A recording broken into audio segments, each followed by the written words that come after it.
All right, today I'm back with a new angle and a new instrument to fix. And actually, if you watched the last video, this is also going to be a fret dress video. It was mentioned that maybe I should show me dressing the frets, like doing the... Today we were working on a Marcus Miller Sire V7 vintage. So that's going to be the old style bridge with the, and I'll show that in the close-up, with the barrel saddles, and then the Marcus Miller preamp. But this bass fell over. It's a 5-string, and you're going to be able to hear this real good. So this is, if I press the first fret on this G string here, no problem. You're not hearing anything. D string, no problem. Oh, what's that? So when I do the close-up, you'll see that this bass was dropped, and that means that the string, not only is the string squished, so we're getting that nasty, it's not even a buzz. I mean, it's an unplayable note. So we're gonna, I'll show you a close-up of what the string looks like, because you can see the dent in it. I'll pull the strings off, we'll take a look at the fret, and then we'll get into prepping and dressing the frets. And then we're gonna do a full setup on this. Got a new set of strings. Here's the close-up. I got this string right here. You can see it's been damaged, and you can see that there's an indentation, although slight, on that first fret. So we are gonna pull these strings off, clean up the bass, prep it, and then dress it. So here it is prepped. Sorry, I'm not gonna show me taping the entire thing, but you can see at this first fret that we've got a little bit of an indentation, obviously combined with, especially compared to the second fret here. So you look at the second fret and then you look at this first fret. And that's tough when you're somebody playing with a lot of low action. You want to make sure that that's correct, because you're definitely going to get buzz between these two frets. Lightly dress the top of these frets to make sure that we have a smooth transition basically between these two and these two. And then I'll kind of go down here. So we're going to use this file. We're going to focus up top here. Here we go.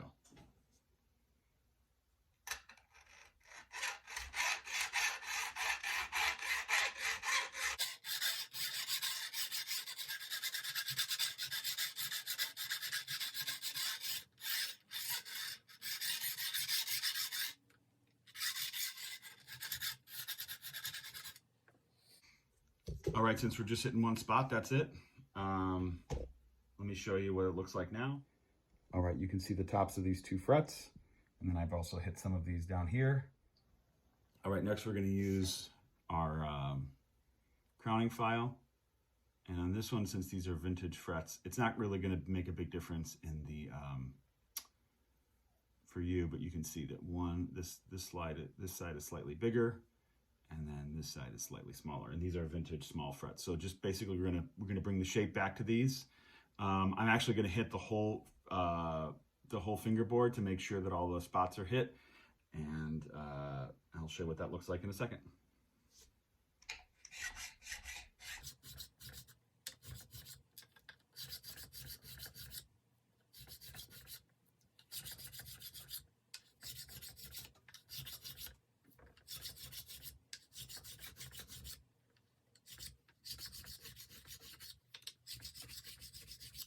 So we're going to hit this with some 320 grit sandpaper. Then we're going to hit it with 400 grit sandpaper, then quadruple O steel wool. After that, I'm going to get my polisher out, and we're going to make it look real pretty.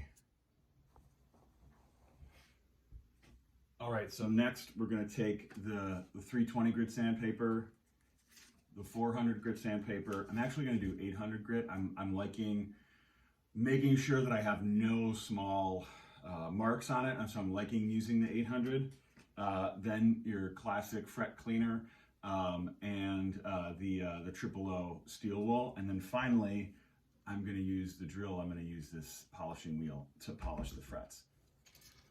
So this you can use wet or dry, or you can use just regular regular sandpaper. I like this stuff basically because it's available. This is like the purple stuff. This does wear out faster, so you need to have a lot of it. And the wet or dry does hold up a little bit better when you're working on metal. But I think that this is good because I like to have especially because I use the 800, I like to have this work pretty well. So here we go.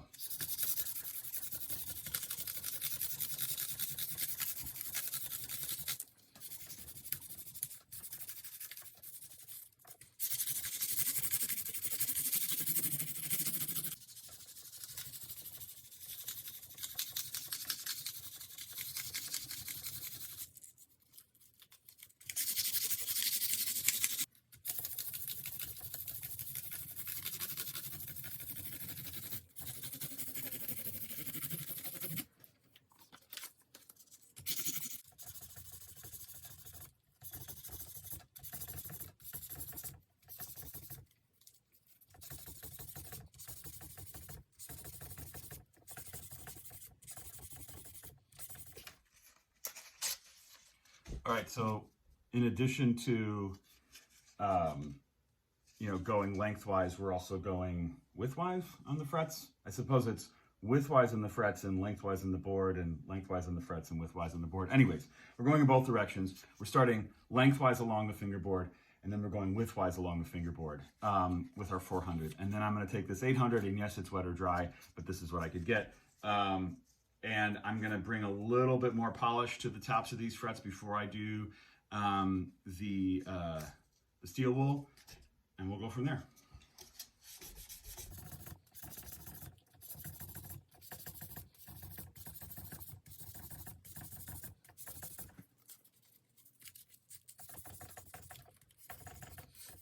Next, steel wool.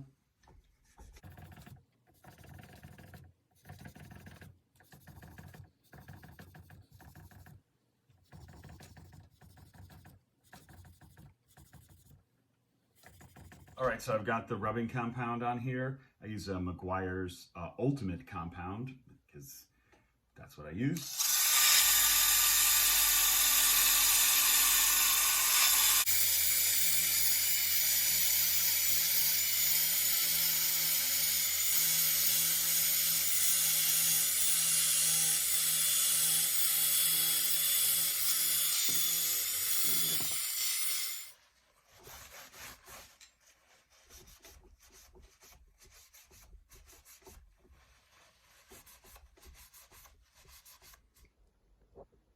So here we go, all polished. I'm gonna take the tape off. I'm gonna throw some guitar polish on this, and we'll put this back on the guitar. I will say, for any YouTuber, I'm just using an iPhone XR or something for this, just to show you comparative stuff. But it's really picking up a lot of the flaws. I was noticing like a little streaking on the frets right before I turned on the camera. It's pretty incredible. The color's a little weird, sure, but the detail's great. Technology. I'm an old man. I love it. It worked. Looks great, sounds great.